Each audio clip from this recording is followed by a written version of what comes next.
radioactive cut. Can you swing from a thread? Take a look overhead. Hey there goes the Spider-Man. In the chill of night, at the scene of a crime, like a streak of light, he arrives just in time. Spider-Man, Spider-Man, friendly neighborhood Spider-Man. Welcome fame is ignored. Action is his reward to him. Life is a great big day. Wherever there's a man, you'll find a Spider-Man. Hey everyone, welcome to Storytime with Spidey. It's me, as always, your host, your friendly neighborhood Spider-Man. Sorry about that. Just having a little bit of allergy issue. Unfortunately, the web slinger is not immune to those things. It'd be nice if I was Wolverine or somebody like that and didn't have to worry about that stuff, but what can you do? So today, we're going to be continuing on in Silly Things Happen. Today's story is a little bit more on the educational side, which I'm cool with because, you know, if you go about it the right way, it's fun to learn. Before I get started, I want to talk to you about something that is very near and dear to my heart, which is all of you. You know, the song says, wealth and fame I've ignored, which is true. I do this because I love all of you guys. No one's giving me anything for it.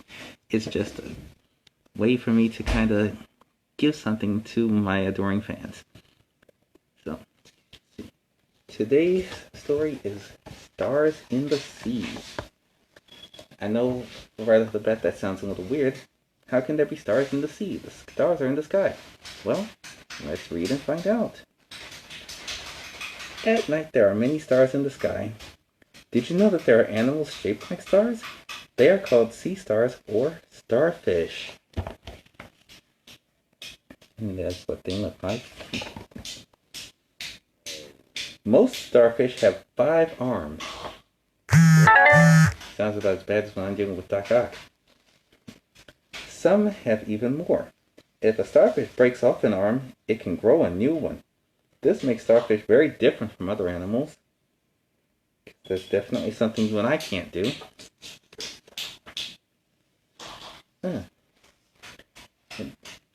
Another story. This one is called Dinosaur Time. I used to be fascinated with dinosaurs when I was little. I just thought they were so cool. They were kind of like monsters in the real world. Like, you think about the giant monsters that you see in some movies like Godzilla and King Kong, and we know that they don't exist, but the dinosaurs used to a very long time ago. So let's see. Before I start this one, let me... Okay. Long, long ago, the world was different. More land was underwater. It was warm all the time, and dinosaurs were everywhere. There were big dinosaurs, there were small ones. There were fast dinosaurs and slow ones. Some dinosaurs ate meat, some ate plants. Now, one thing that I used to get confused about when I was a kid is, how do they know? We have all these scientists doing all these studies, and how do we know which ones ate meat and which ones ate plants? Well, what I eventually realized was they looked at the teeth, because you have 2 types of teeth when it comes to dinosaurs. Long, sharp, pointy ones, and flat or rounded ones. Now, sharp, pointy teeth are for tearing, biting and tearing, whereas flat, rounded teeth are for mashing. So if they looked at the dinosaur's skull and all they saw was sharp, pointy teeth, they figured that one obviously just ate meat. And if it just had the rounded, flat ones, well, since those can't tear anything, they must have lived on plants. Now, that's true of even animals that we see today. But which ones do humans have? You actually have both. You have the pointy teeth right here, which we call the canines. You have the kind of pointy ones in the front, and you've got the flatter ones in the back. So you can actually eat meat or plants. Well, you're supposed to really eat a balance of both. Some people only eat plants. We call them vegetarians or vegans. And that's fine. That's what they do. Not my thing, though. Anyways, back to the story. Here we have the Stegosaurus. I actually have a villain that I fight named Stegron. He's like a human Stegosaurus. He troubles me. He's a little nutty. He wants to turn all the people in the world into dinosaurs. Never understood why he would want to do that. He's such a brilliant scientist. He could do just about anything. He could do things that would really help mankind, but instead he's doing that.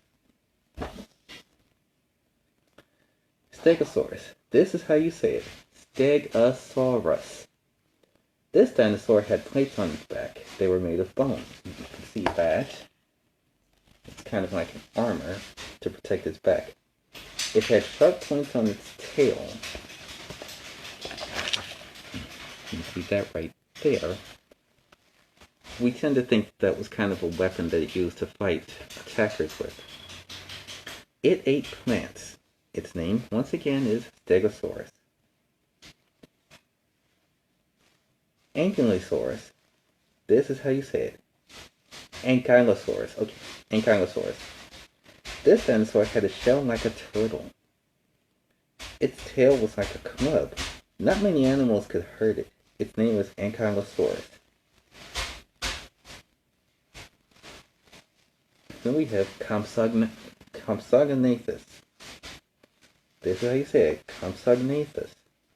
This dinosaur was small. It was as big as a cat, but it could run fast. It could catch other animals and eat them. Its name is Compsognathus.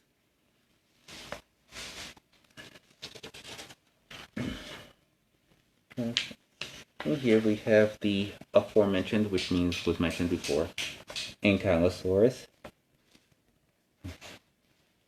It kind of reminds me of a monster I saw in movies when I was a kid called Gamera. Gamera was like a giant turtle that could fly. You should look that up when you get a chance. Gamera, the monster. And here we have Compsognathus. Kind of small. Smaller than the Velociraptor, which you can see in the Jurassic Park movies. But it can catch animals, so if there's a lot of them together, you kind of have a problem. Now, here's a familiar one that we all know about, the Brontosaurus. This is one of the most talked about dinosaurs I've ever known about, next to the T-Rex, of course. This is how you say it, Brontosaurus. This dinosaur was a giant, but its mouth was tiny. It ate plants. It ate and ate and ate to fill up its big body. Its name is Brontosaurus. And you can see they were pretty huge. And you saw it had this long neck that could turn different ways, which was useful for reaching some of the trees that it wanted to eat from. This is an interesting one. Pentaceratops. Now, not to be confused with the Triceratops. Here's a quick little thing. Penta means 5, like in pentagon or pentagram. Those things have 5 sides. Tri means 3, like tricycle. So this is the Pentaceratops, not to be confused with the Triceratops. You see it has 5 horns on its face, whereas Triceratops has 3. And this is how you say it. Pentaceratops. This dinosaur had 5 horns. They were all on its face. Its name is Pentaceratops. The name is just right. It means 5 horns on the face.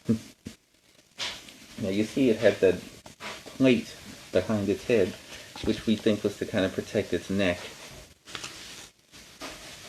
It was also a plant eater, and it often had to defend itself against meat eaters, like the T-Rex. And I think that's where we're going to leave off. Leave you something to look forward to.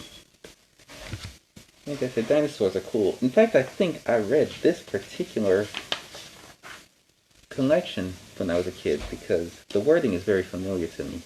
Like, I feel like I've seen it before. So it's probably the same one that I read when I was about 8 or 9, I think. Like I said, I used to really love dinosaurs. I just thought they were a cool thing to read up on. And even when I found my web-headed self in places like the Savage Land where dinosaurs were still running around, or dealing with Stegron, I still never stopped thinking that the science and stories of the dinosaurs was cool. Hopefully, you don't either. But that's all the time we have for today. I hope you enjoyed it. I hope you have a fun afternoon. I have to get back to my own web of responsibilities. After all, the city's not going to protect itself. And until next time, Excelsior!